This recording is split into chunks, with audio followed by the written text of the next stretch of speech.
So I came out to my grandmother first because I think it was my grandmother who they know, grandmothers know, parents know.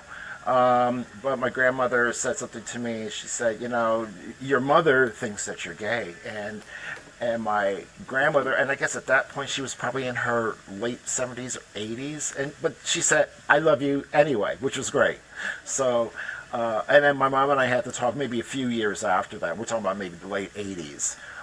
And how that came about was we were Mother's Day, late 80s. But this came out because at that point I was a member of the Harrisburg Human Relations Commission.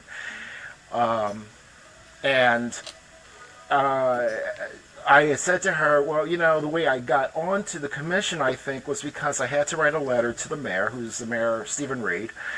And I had said in the letter that I was an African American, but I was also gay. And I had said this to my mom. And, you know, and of course, when you say something like that, because that's a way of coming out, you kind of look at the facial expressions. And she didn't, nothing changed. Now, she didn't say, well, I don't care what the situation is, I love you just the same. It was just, okay, and it was just like a matter of fact conversation.